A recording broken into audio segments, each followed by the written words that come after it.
Hello, I'm Hal Lublin. And I'm Mark Gagliardi. Since the dawn of humanity, one issue has gone unsettled. With the fate of the world in the balance, we're here to settle, once and for all. Cozy Slate. That's right. Don't worry, everyone. We got this. Podcasts should have a theme song. Podcasts should not have a theme song. Yes, they should. No, they shouldn't. They sound good. Yeah, but people are just going to skip past it. You know what? You're right. We got this. Cozy Slate. It's hot under this blanket. Oh, that winter sweat. Ugh. So much winter sweat. Do you find you're hot going to bed? Yeah. And then Full in stop. the middle of the night, that's it. You just never cool down. I never here, cool down. Like, you know, we're both in the Valley of Los Angeles where it is, today was like 80 something, but tonight it will be in the 50s. So it will get cool overnight. Like I wake up and it's free. I went to early morning to go play basketball. That's like my new exercise. I like to go shoot baskets. Nice. And it was so cold I couldn't feel my hands because I was outdoors. My gym is having their floor redone, so I can't play in there right now. So I was outside with numb hands shooting baskets for 45 minutes. Hal, you're going to get sympathy from me. Yeah. But I don't know how much sympathy you're going to get from any of our people of the world who are listening right now from the giant tundra winter storm that attacked this whole country. Honestly, asking for zero pity, just demonstrating the difference. And it's all relative. I didn't think I was in shorts all the time when I first moved out here, but that it takes like a 30, 40 degree swing. It is a big swing in a day. You can go to sleep sweaty and wake up really cold, unless you sleep under do you sleep under a ton of blankets? No, I'm like a one sheet, one blanket person. Yeah, me too. One sheet, one blanket. That's all I need. It's not even a thick one. It's just the fairly thin quilt. That usually does me okay for Los Angeles. It's like when you buy a sleeping bag and they're like, this one's rated for 20 below. And I'm like, I really only need it to get to like 58. You know what I mean? Like you have an old He-Man sleeping bag. Yeah, exactly. It's fine. Oh, my brother had the Mork from Mork and Mindy. It was just a giant, full-size Robin Williams sleeping bag. Amazing. Wonderful. Oh, climb in. Oh, yes. Oh. I think I did have the He-Man. Oh, it's me, He-Man. Oh, Nadu, Shazbot. By the power of Grayskull. I have the power of Grayskull too. Oh, yes. That was, for everybody listening, if you thought that was archival audio of Robin Williams, that was actually me, Hal. That was Hal. Can you believe that? An impression. You wouldn't believe it. No. It's amazing I don't work more. Mark, we have a whole bunch of topics that have been submitted by our listeners. More cozy. Cozy. Let's get cozy. Cold. Yeah. Baby, it's cold outside, but here in this podcast, your ears are about to catch fire with all the great advice we're about to give you. What is the first topic, Ken? Great required advice. Required advice. Leslie T asks, soup or stew? Oh, man, this is tough. Here's the thing. Yeah. I like a soup. Yeah. I love a stew. I got really excited. We made a soup. We thought we were making a soup the other day. But we added enough potatoes and rice and just stuff to it. It was like a chicken and a half in this one pot. We put so much stuff in there that it just became a stew. And once I realized we had made a stew, I was so much more excited about it. Yeah. I love a stew. I love making maybe every other month I'll make a beef stew. Mm-hmm. I'll just do a slow cooked beef stew. It's so easy. Yeah. Just, you do a little browning of the meat to start with, but then everything else, I just get like a ready-made mirepoix and put it in there. Mm-hmm. Got some cubed up potatoes in there. It's so good. It tastes so good. And then I freeze it, like never goes to waste. I freeze it in 1 cup servings, and then I'll heat it up. You can put that's smart. I used to, when I was a kid, my mother made a beef stew, and I'm always like sort of chasing that. Yeah. But I will take like a piece of white bread and put it on top of the stew, and then it would turn into like mush, but it would turn into gravy, like, stew flavored mush. Thicken it up a little. Yeah. What else was in that stew that your mom made? It was onions, carrots, maybe celery, potatoes for sure, and beef. That's it. What makes it simple? So the difference between a stew and a soup would be that it's broth versus just floating in gravy. I think stews just tend to be a little thicker. Like I'll add cornstarch to mine at the end to thicken it up. Oh, yeah. Like you don't want as much broth in a stew as you do in a soup. A soup can be a lot more. A soup can be just broth. If you have like a tomato soup, that's not a stew. You have to add a bunch of ingredients in to make it a stew. Yeah, I like a bunch of stuff in there. I like a stew. In fact, when I was a kid, I loved that Dinty Moore beef stew, the cans, right? Sure. We used to get the little microwave sized ones. The problem was when we switched our dog from regular Alpo to Alpo prime cuts. I was a confused little kid because that would pour out of there and I'd be like, this looks exactly like Dinty Moore beef stew. I don't know if this means I now want to eat prime cuts or don't want to eat Dinty Moore beef stew. But Dinty Moore beef stew makes me think of camping. And chili. Is chili a stew? Chili is its own thing, I think. Chili's its own thing. Closer to a stew than a soup. Some people make a very watery chili. Some people I like a thicker chili personally. Sure. I like at a place that I used to work, if on Wednesday they had chili in the cafeteria, on Thursday they had chili soup in the cafeteria. Ew. Which was, come on guys, you're not fooling anyone. This is just yesterday's soup and some water. Yeah. Chili soup. Yeah. Well, this is a stew. We both love stew. So stew is 100% stew. Asked and answered. If we're look, considering the episode that we're doing, soup versus stew could be its own whole episode if we're talking about the versatility of soups and the different kinds of soups, variety versus what a stew. But this is about cozy. Yeah. All roads lead to stew. All roads lead to stew when we're talking cozy. Yeah. All right. Thanks, Leslie. What's next, Ken? All right. Swack asks, fudge or brownies or fudge brownies? I mean, cozy? I mean, I guess it's not for coziness. It's which one's better. It's brownies. Well, I like fudge, but now I'm curious what the episode is. Is this episode what's the coziest or what's the best cozy edition? No, these are all cozy topics. They're all cozy things. Soup and stew are both two cozy things. Fudge is too dense. I need brownie. Yeah, brownie's better. But hold on. Do we get the best of both worlds with a fudge brownie? What is a fudge brownie? It's just a thicker brownie. You can call it a fudge brownie if you want, but they're fudge and brownie are not like, fudge is like a more solid, like if you go to the Rocky Mountain Chocolate Company or whatever. Yeah, it's a little, you're not going to eat more than like a square of it. A brownie, I could eat a whole giant brownie and be good. That's right. Yeah, give me a giant brownie. Yeah, give me a brownie. Yeah, brownies are better. All right. Asked and answered. Thanks, Swack. Brownies. Yeah. I hope there's a lot of these because some of these might be fast. They might be. Maddie Batty asks, best of the worst, the heat just turned on smell. So you turn the heat on and you get like that smell sometimes. Burning paper or burning dust? Burning dust is burning paper doesn't smell. That smells more like burning wood. Burning dust is bad. Burning dust is like the burning paper is I need to check this. Yeah. Like if I'm smelling a burning other than dust, I'm concerned. Yeah. Also, Maddie Batty, what's going on in your home? Yeah. What do we need to go over there with a Hoover? What's happening? Or should we never go over there because it smells like either burning paper or burning dust? Also, the paper that's burning, is it documents? What are you hiding? Trying to hide? What did you know? When did you know it? What did you know and when did you know it? Tell us, Maddie Batty. You know what it smells like is burning? I'll tell you what it smells like is burning. A cigarette here in this parking garage deep underground as I pass information along to Robert Redford. Yeah. You know what else will be burning? Your pants if you lie. Yeah. Yeah, you don't want to be pants on fire. You don't want that. No. Maddie Batty. What are you burning, Maddie Batty? Yeah. I do have times where I turn on the heat here and I'm like, I need to change the filter.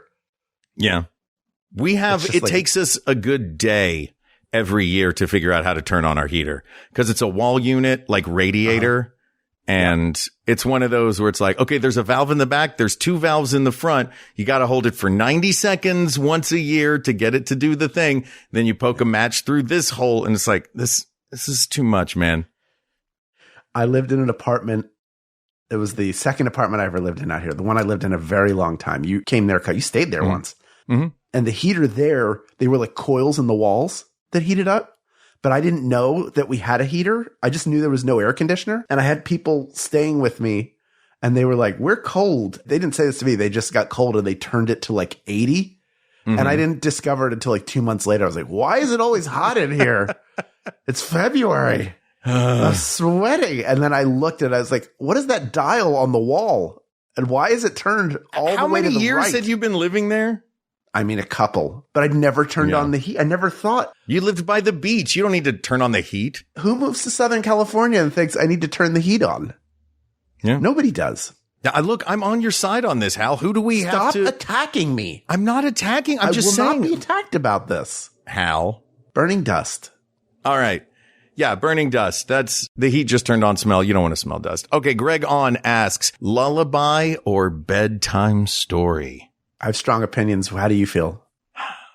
You know, I'm trying to think of an instance where lullaby wins in my brain, but I don't think I can think of one. I think tell the kids stories. Tell the kids, add some lullaby elements in there. If you want to sing a lullaby, both are great. First of all, both are great, but I don't know that like as storytellers, like there's just so much magic in, I'm trying to remember back when I was a kid, like my mom would sing a lullaby and it would put me right to sleep. My mom or dad would read me a storybook and it would get my imagination going. You know what I mean? And send me off to sleep really with my thoughts a cooking. I'm at the age now where puberty's hitting. Finally. Wow. Oh, I'm going through the change of life, Mark. It's happening. Oh, you are. I'm so excited. Oh my gosh. You're going to finally have to shave. Oh man, this is going to be crazy. I'm going to take a knife to my face to make hair go away. That sounds nuts. I mean, a knife is a little, never mind. You'll figure it out.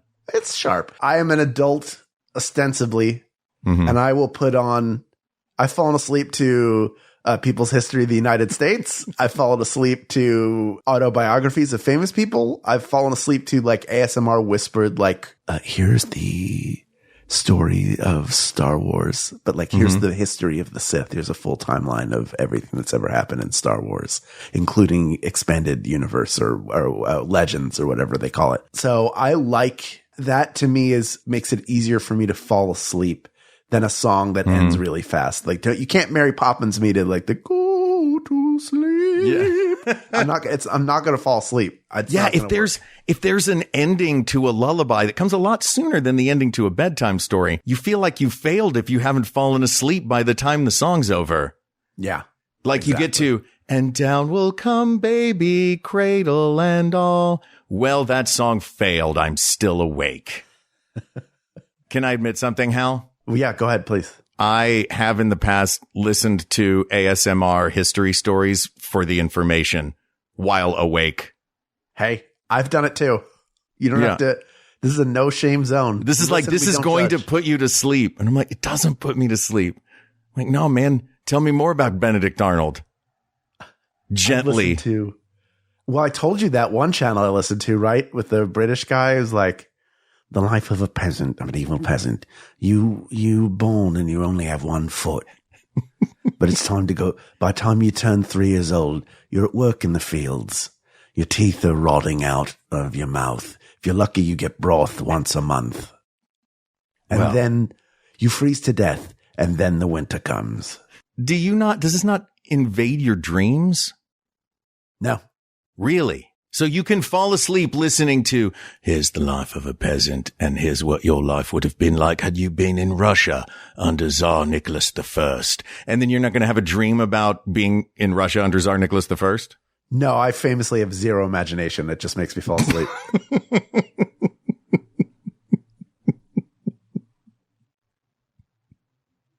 Look, you're like me. I just fall asleep waiting for Craig to do something imaginative that I can yes and.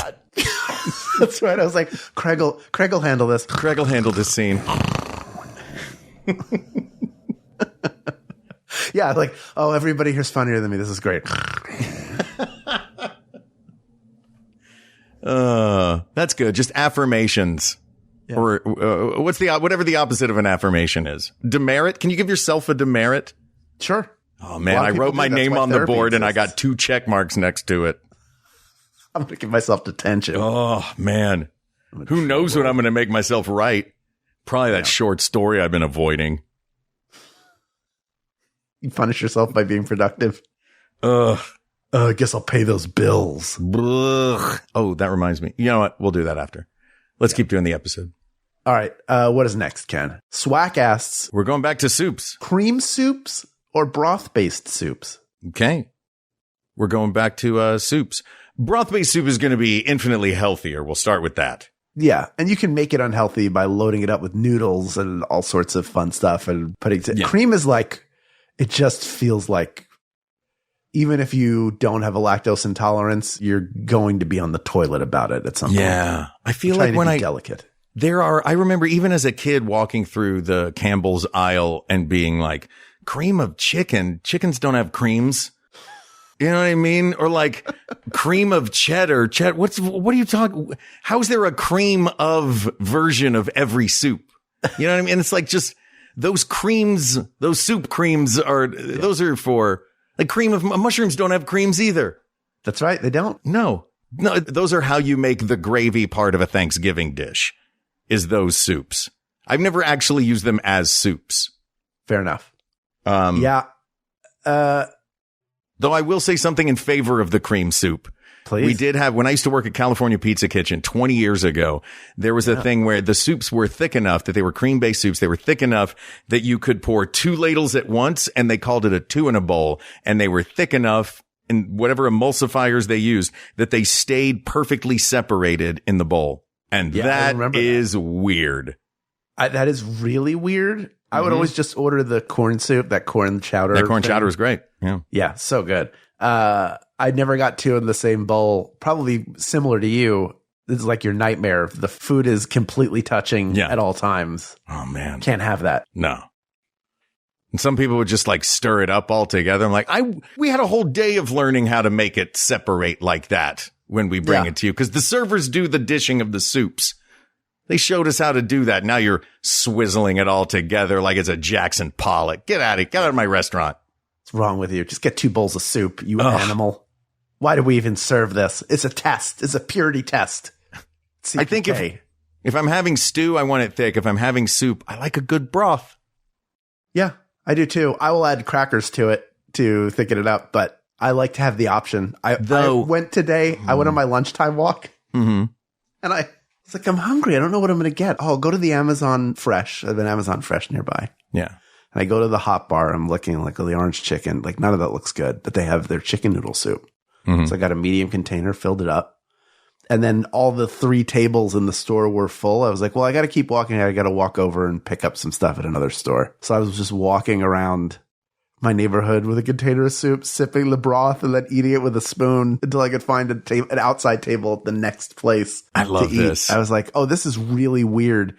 Like, I'm the weird guy walking around drinking broth and eating soup with a spoon out of a container. Like, to me, I think we do a lot of things. I think people do a lot of things where they're like, I'm normal. Like, if people will get that I'm normal. I'm not like a weird person, but then you're doing the weirdest thing. And if that's another person's only experience of you, then like, what's wrong with that guy in the cargo shorts just drinking soup out of a cardboard container? I mean, but was it good? Did it nourish you? My mouth I still have a little bit of burn on the roof of my mouth. Too I can hot? still feel it's a little burned. Yeah, it was too hot, but I was so hungry. No, I get it. I realized one day walking through, I think it's fine if you're in the United States. I was in Asia and eating while walking, having just left a convenience store and looked around and went, I'm the only person in this very busy city who has food or drink in his hand. I should probably wait until I'm sitting somewhere. Yeah, I know. I found that out. Oh, wow. Well, but it feels like a good. Well, where did I want to go back into this? So you would sip the broth and then use the spoon. You're walking down the street. Why didn't you just take the lid off and as you're drinking the broth, just kind of oyster the solid ingredients into your mouth? Oh, because I felt like I would spill it everywhere and I didn't want to. It's tasted really good and I didn't want to waste any of it. Okay. So it's like I drink enough that I can just scoop soup guts and eat that. So you had a 2-course meal that you ate at the same time. You had soup and then you had a pasta dish. Yes, I had a drink. Pasta dish of soup guts. The drink was broth. Yeah. Yeah. That's right. Follow me for more tips. Yeah. Now I kind of want to do that at breakfast time and just go whole bowl of cereal, drink the milk as I go and just, slotted spoon, of course, eat the cereal, drink the milk, separate them as they go. They'll reunite. Yeah. Well, that's what you do. You eat the cereal first and then you drink the milk because it's flavored afterwards. You can do that. That's true. Yeah. Folks, we're doing nothing but giving you great tips here. We're going to take a break and then we're going to come back and give you more tips on being cozy. We'll be right back. Say, what's the trivia show where dreams come true? It's gotta be Go Fact Yourself. Legend in the house. We quiz celebrity contestants about topics they love. Then bring out surprise experts to delight and amaze. And then finally tell us why you know and love the lyrics to the song Knockin' Boots by Candyman. Joining us tonight is a rapper and producer. It's Candyman! This is among the greatest moments of my life. This is one of mine, too. I love it. That's Go Fact Yourself. Twice a month, every month. Here on Maximum Fun. Since 2017, after every Max Fun Drive, we've held a sale for Max Fun members where all of the proceeds go to a nonprofit. In December, we donated $43,000 to Transgender Law Center. $43,000. Thank you to all the Max Fun members who made this possible. Transgender Law Center champions the right of all transgender and gender nonconforming people to live freely, safely, and authentically. A mission that everyone at Max Fun supports. If you'd like to learn more or make an additional donation, go to transgenderlawcenter.org. And for anyone who needs to hear this, you belong here. You deserve to be able to be yourself, and we love you. All right, Ken, what else do we have on our cozy slate? Oh my gosh. Annie Cardi asks, coziest miniseries, Anne of Green Gables or Pride and Prejudice? I'm embarrassed to say that all I know of Anne of Green Gables is going, as a kid, watching the Disney Channel and going, wait, what's Avonlea? Wait, who's Anne of Avonlea? Is that the same as Anne of Green Gables? And all I know about Pride and Prejudice is I read Pride and Prejudice and Zombies. But if I'm just going cover art, I got to say one is sexy and one is cozy. Anne of Green Gables feels cozy. Pride and Prejudice feels sexy. Yeah, I'm fine with that. If I was picking a miniseries, I would say The Last Dance, which is about Michael Jordan's last season with the Bulls. Because it goes back and shows like, oh, that's a lot of basketball from when I was a kid. Yeah. And I would say some 4-parter that the History Channel did 20 years ago, whether it's on pilgrims or the Great Depression or holidays. Oh, you want a great, I've fallen asleep to this a ton. Ken Burns Baseball. Oh, I want to watch it actively. You can't, I've seen it actively so many times. I probably watched it all the way through awake probably 20 to 30 times. So now I'll just put it on to go to sleep. And especially like the first, before they get to people who were still alive at the time they were filming it. Yeah. Because then you get like Amy Madigan reading stuff. Like you want the actors reading people's quotes. It's way better. It's funny, you and I, when we get to miniseries, neither of us are Anne of Green Gables or Pride and Prejudice, but we are both cozy old men when it comes to miniseries we watch. Like, I'll watch a Ken Burns war thing. You'll watch a sports thing that's in black and white. Yeah. Downton Abbey I would also watch. It's not a miniseries, but I would watch something like that. Something that feels familiar. Yeah, there is something nice about seeing something. For me, if I'm sitting down to something that I want to feel cozy, which is why I love it at the holidays, I like the idea of having something on that I know backwards and forwards. Rudolph the Red-Nosed Reindeer, or, you know. Yeah, something familiar helps to go to sleep because it feels comforting. To your point. So we're going. Hold on a second. You said something to go to sleep to. Do you equate cozy with an attempt to fall asleep? If I'm cozy, I probably will fall asleep. I'll put it that way. Okay. It seems like every cozy answer you have is like, well, this one, because this will put me to sleep. Oh, I like this one because this one puts me to sleep. Well, like this chair I'm in right now is a very comfortable chair, but I've been sitting in it for almost 12 hours. So oh, dear. Off and on. Yeah. Because I work 90 degrees to my right. So that's hot. Sitting in the recliner, which you've sat in, you know, it's a comfortable chair. It's delightful. That's very comfortable. I'm never as cozy as I am when I'm laying down in bed. Yeah. So I equate coziness, like ultimate coziness to bed. But in this case, we're saying Anne of Green Gables from the cover alone. Yeah, so we're strictly going, you know what? Let's hold on a second. It's a gut call. Now we're going to go gut call on this. I'm actually going to bring up the plot. No, you bring it up on your side too, and we'll see. Yeah, it's just a girl. It's a girl like in front of a country home. Oh, yeah. It's just like Pippi Longstocking in a hat. Like, yeah, the Pride and Prejudice pictures are all like a couple looking wistfully in the rain at each other. Yeah. The Anne of Green Gables ones are like pigtails and orchards. It's got to be Anne of Green Gables. I agree. Yeah. There you go. Still don't know what Avonlea is. We'll never know. No, there's no way to find out. All right. What else do we have, Ken? All right. Swack is back. Swack attack. Rake leaves or leave them be? Isn't it bad for, I know they can be like a mulch. Isn't it bad for your lawn to have dead leaves all over it? Aren't you supposed to clean that up? Isn't there like a value to it? I think so. I mean, all I know is my own experience, which is in an apartment building, and out front, we have 2 giant trees. Like, I use those trees as a landmark of here's where my place is. So these giant trees with giant leaves absolutely fill our whole front yard of the building.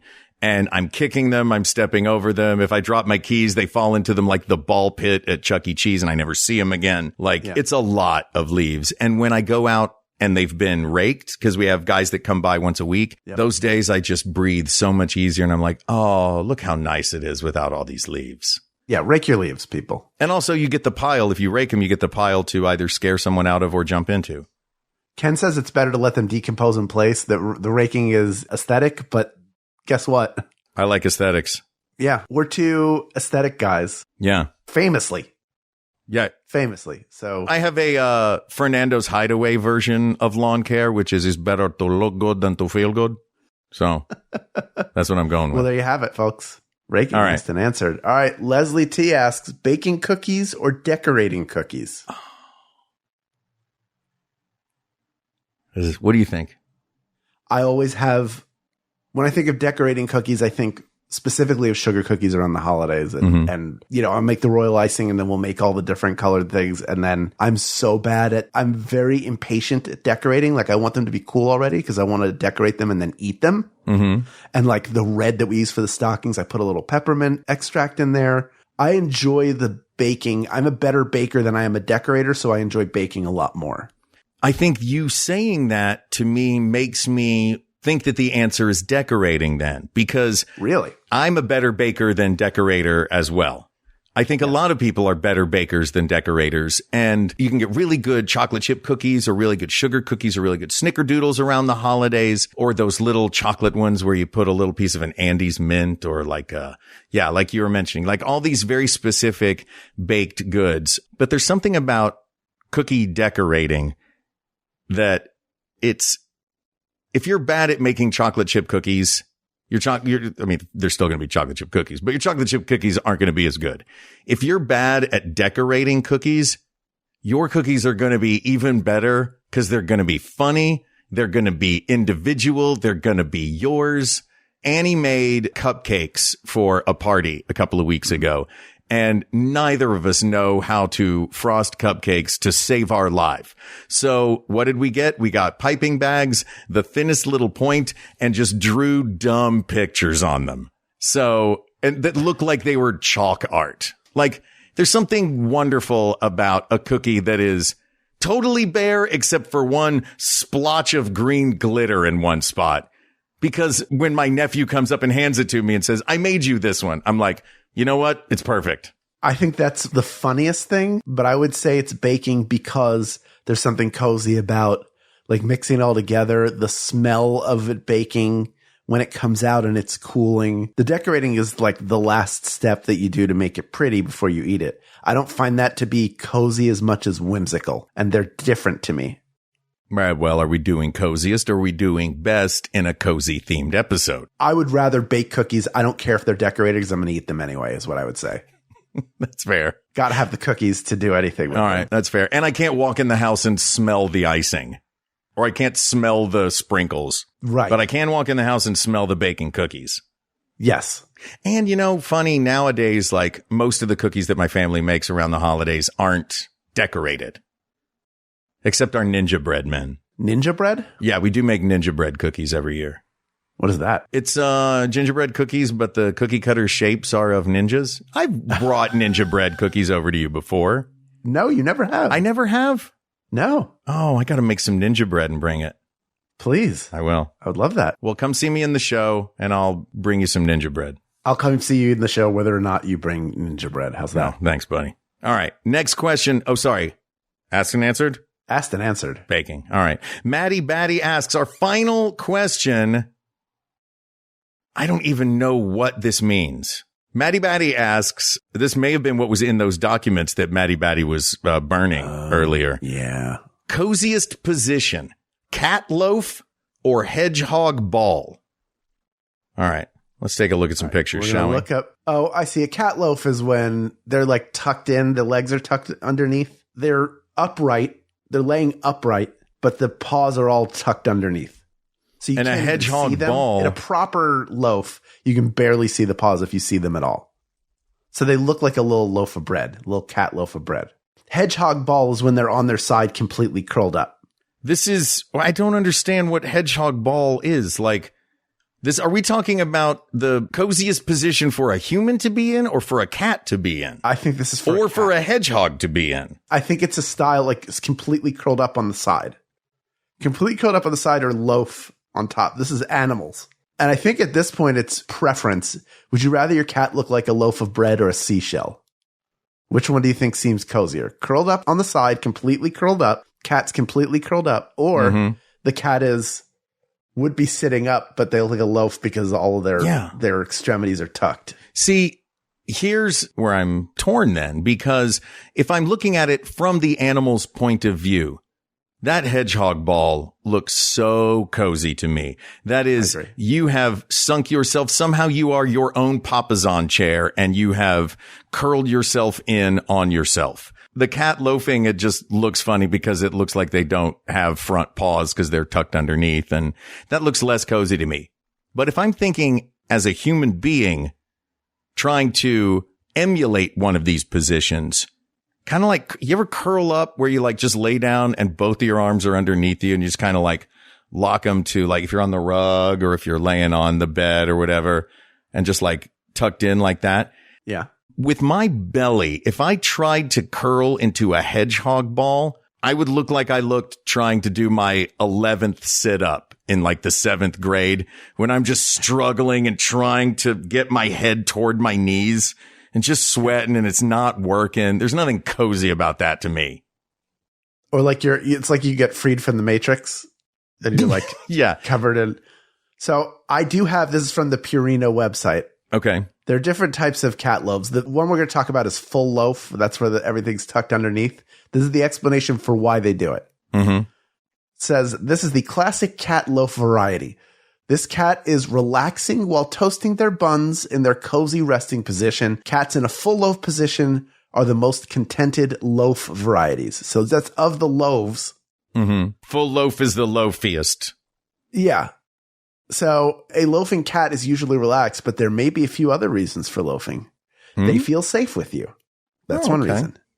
They're sick or injured. Oh. Is number 2. Oh, dear. And that includes the cat loafing position paired with any of the following warrants an immediate visit to the veterinarian. You want to guess one thing on there? If they're loafing and they do this, then you should call the vet. The loafing is not part of it. Cough. It is not in there. I'll tell you what is. What? The first thing, diarrhea. So, hey, if you're a cat owner, oh dear, it's a good way to understand pet ownership. No matter what position your cat is lounging in, if diarrhea is involved, you should probably go to the vet. Has nothing to do with like how they work that in. If your cat is loafing, but also has muscle tremors or shivering or vomiting. None of this sounds cozy. You're really making an argument for the hedgehog ball, man. Yeah. I mean, like, you know how when you're cold, you put your hands in your pockets to keep warm? That's what loafing is. That's what they're doing. They're keeping their paws warm. Okay. We'll look at it that way. Yeah. I think balled up always looks more cozy. A hedgehog ball looks very cozy. Yeah, hedgehog ball all the way. Yeah. Asked and answered. Easy. And hey, if you're loafing and having diarrhea, you should go to the doctor. And if you're doing a hedgehog ball and you have diarrhea, then you should go to Macy's and get some new clothes. Because you just your lap. Sorry, that's a terrible way to end a cozy episode. It's perfect. I wouldn't change a thing.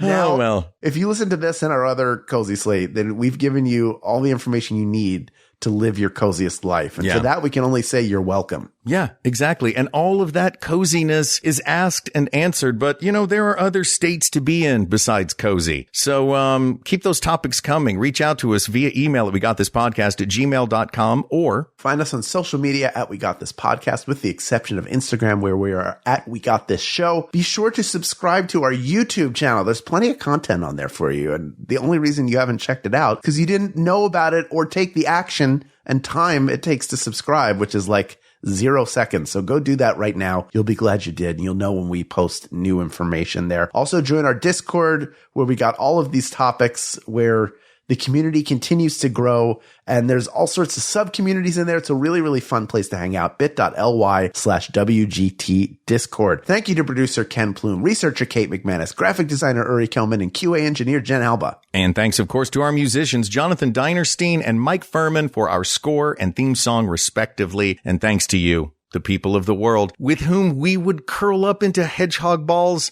or cat loafs, and we would introduce ourselves to Anne of Green Gables as we left the leaves beautifully raked in our yards. And then Leslie T would come over with cookies that she had baked, and we would all decorate them. Doesn't that sound nice? Does sound nice. Sounds cozy. And we'd have brownies. We wouldn't do the show without you. We couldn't do the show without you. So to you, we say thank you, thank you, thank you. For Hal Lublin, I'm Mark Gagliardi. For Mark Gagliardi, I'm Hal Lublin. And don't worry, everybody. We got this. We got this. Maximum Fun, a worker-owned network of artist-owned shows supported directly by you.